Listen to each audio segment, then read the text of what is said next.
eval, particular arrangements or committees or not. I see no sign, though, that Corbyn and McDonnell are ready to embrace the challenge of Englishness. I mean, Corbyn and McDonnell were. I think they're sort of lukewarm unionists, but they think that identity politics is a terrible distraction from part of the issues of economics and redistribution. And the people who are most hostile to any serious conversation about English national identity are the English Liberal commentariat. They're the ones who are really terrified of it. The Tories are willing to play the English card from time to time. Clearly, UKIP benefit from a rising tide of English nationalist sentiment, but Liberal England wants nothing to do with it. Jamie, I think you answered the problem there, because the left-wing commentariat in England are scared to talk about it, and that allows UKIP and other groups to profit from that, the fact that they are scared to have that discussion. That gives them that open goal to do that.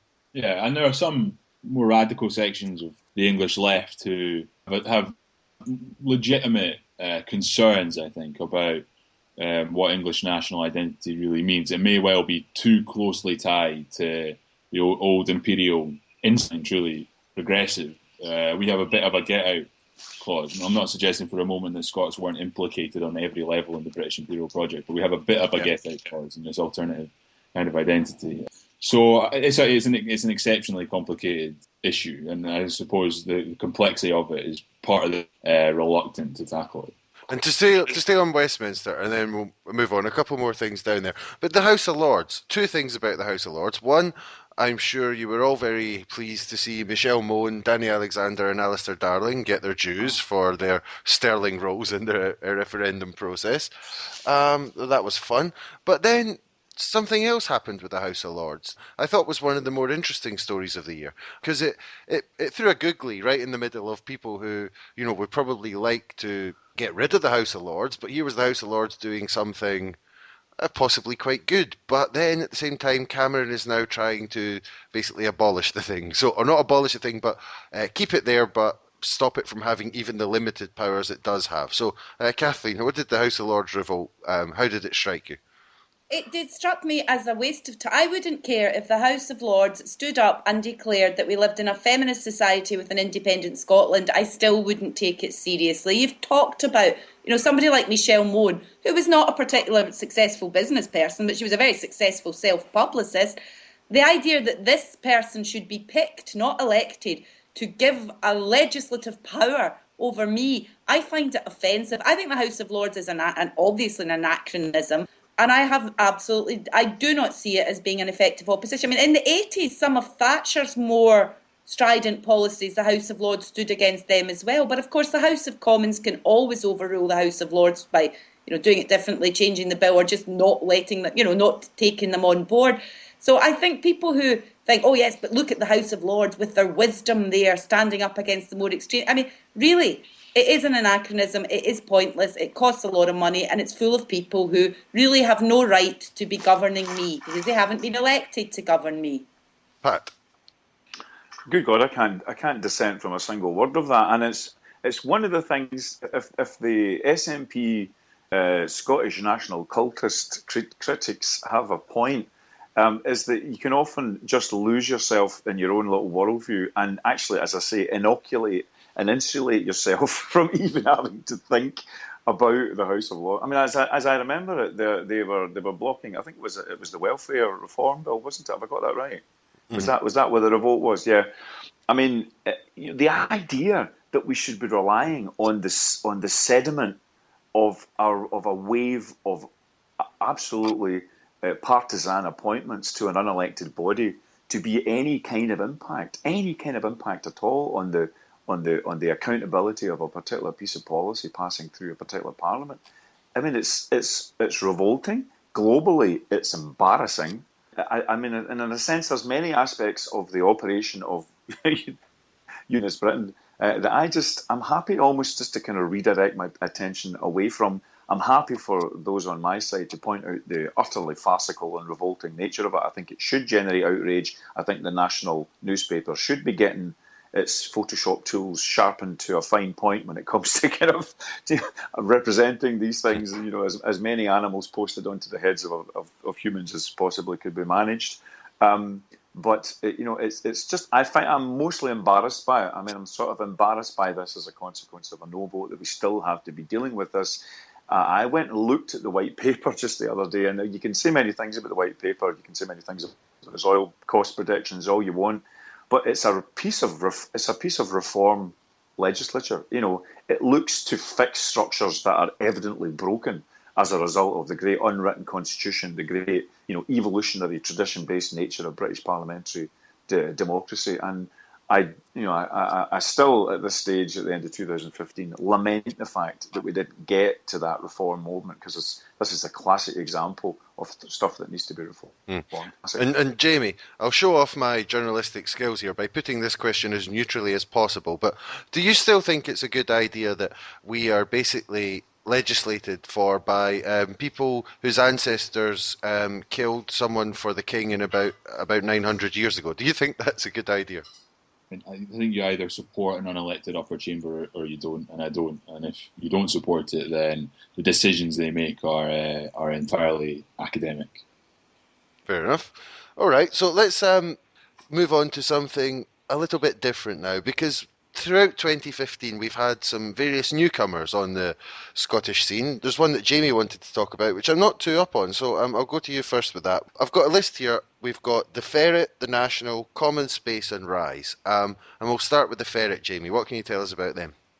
Well, it's a crowd-funded investigative journalism project that publishes stories when the stories are ready to be published, rather than according to any other kind of arbitrary deadline. And they published, Peter Kagan is involved, Rob Edwards is involved. Peter published an excellent piece today exposing the Scottish Government's links to Amazon. They've given £1 million to Amazon, which is, of course, a hugely profitable multinational company with appalling employment practices, and which entirely flies in the face of the Scottish Government's commitment to fair, sort of sustainable, well-paid work. So the Ferret, to me, seems like one of the big success stories of the Scottish alternative media, and it's really only just getting started. It's gonna run and run, I think, and the stories are well presented, thoroughly researched, and written by journalists who already have a pedigree. So it's a bright spot, I think, in an otherwise relatively bleak media landscape. And Kathleen, on the media landscape, how do you feel about the National? Do you think that's been a worthwhile project? I feel I ought to. But I think, I would give a lot of praise to the Ferret. I think the quality of journalism has been excellent there, and I really am excited about this idea that we can pay for proper investigative journalism and not just regurgitating press statements. I think the Ferret is a real chink of light. I think the trouble I have with the National is probably the same trouble I have with Common Space, which is there's a lot of good stuff in it, but there's also a lot of chaff. There's too many columnists and not enough investigative journalism. There's too much, I think it shows that some of the journalists in both Common Space and perhaps the National are quite young, are learning their craft. They don't have, perhaps the years of honing it down and getting to the nub of a story quite quickly. Common Space in particular has given itself quite harsh deadlines to produce, 5 or 6 new stories daily, and inevitably they've kind of ended up doing, the columnist, the opinion columnist. And I think one thing Scotland's not short of at the moment is opinion columnists. It's investigative journalism that we really need. For that reason, I'm probably more excited by the Ferret than by the other two. And Pat, I'll give you Rise then, because you were talking about it earlier with the thing with Rise and the Greens. So, what do you feel? Yeah. What's the possibilities for Rise? Well, before I come to Rise, let me just say I'm on the board of Commonweal, and I'm one of those benighted columnists for the National. So, no offence, Pat. I didn't mean. I know if it, no, you're all right. No offence taken. It's fine. And just a word or two in defence of both. I agree. The general under-resourcing of journalism, that's a structural problem for journalism throughout the world. Never mind the Baghdad Bureau. It's the local council reporter that we need to be kind of worrying about. At the very least, what you can say for the National and Common Space is that they give you an editorial flow which is simply not part of the unionist bias that afflicts large areas of the media that exist in Scotland at the moment. I mean, we can argue to the cows come home whether you think that is a unionist bias or not. I happen to think it is. I'm convinced that there's a structural bias that way. And at the very least, stories are selected, aspects of stories are selected that make you think that there is a different take on anything that happens in Scotland that simply has to be defined by a Westminster perspective. So I think the idea that young journalists are trying to evolve a journalistic field that is at least not mentally antipathetic to the idea of independence. So you're not asking for very much here. Just don't be mentally antipathetic to the idea of independence. Rise, I think, as I say, I think they are a result of the Radical Independence campaign and people who tried to sort of get involved in a kind of non-aligned socialist way with the Yes movement to kind of bring themselves together and give themselves a political identity. I think I've often felt for a lot of people in the SSP as a result of the pre-APIC antics of Mr. Sherrytan that their moment had passed, but I think there's still a bit of a vestigial organisation there that can add to those left yesers that basically comprise Rise. I think they're trying to draw a lot of lessons from organisations like Podemos. I mean, they don't just have meetings; they have sort of study circles, which there's a lot of sort of horizontal practice of democracy and consultation of opinion. I wish them all the best, but as I say, it's utterly frustrating to me that there could not have been a left-green alliance at this coming election. I hope it's forged after it.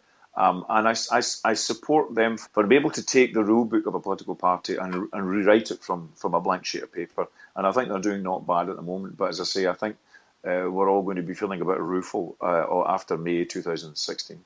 I mean, I do know a few people in Rise. Like I say, I always have to say on the show, I'm not in any party or I'm not in any group officially. I do know a few people from Rise, and they're not naive, no, they're not. They're not naive about it, and they are very highly motivated. But maybe I should ask Jamie, do you think there are any kind of real hopes for them getting anyone into the Scottish Parliament or beginning to make a breakthrough? Before I go on to talk about Rise, just a word on the National. I mean, I was one of the journalists who launched it, and it is chronically under-resourced and understaffed, and it takes a huge amount of flack, and some of the criticisms I understand and agree with. But the small number of people who do work on it work exceptionally hard, and shouldn't be forgotten that in an industry that is in structural decline, the emergence of the National helped create work for journalists, and we should all be acutely aware of how exhausted and how exceptionally hard working the staff at the National are. But with regards to Rise, I think there is hope, actually. I think the market is saturated on the left, on the west coast of Scotland. Corbyn's Labour might have, at one stage, posed a threat. There's the SNP, there's the Greens, there's Sheridan. But Rise, I think, because of what has been happening on the continent with regards to Podemos, with regards to Syriza, there is no party better placed really to capture that sense of generational frustration and insurgency and urgency. People who understand the relationship between the constitutional question and broader social and economic questions. Rise are better, or will be better at articulating that relationship than anyone else in the Scottish political landscape, just as radical independents were during the referendum. And I think if turnout can be sustained next year, if there's no Corbyn bounce for Labour on the West Coast, and it doesn't look like there's going to be, and if Sheridan's vote is limited, then there will be space for Rise certainly to grow and possibly to get someone elected. I don't think there'll be a single Rise MSP after the election. I don't think they'll get any in. Oh well. Why is that? I fear I agree with you, but for the reasons I've already articulated. They seem to be sure that they're not going away, and if they don't get it this time, they'll be back another time. Well, and good luck to them.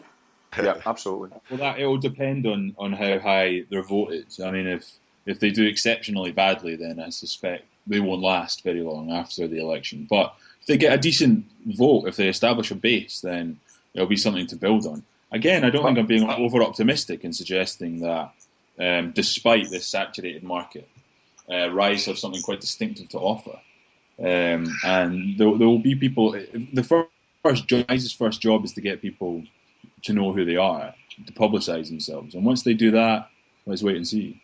I couldn't disagree with you more. I think it's People's Front of Judea versus the Judean People's Front between them and the Scottish Green Party, and I think it's a small-scale disaster in waiting for both entities. I think that's the standard criticism of left-wing parties. I didn't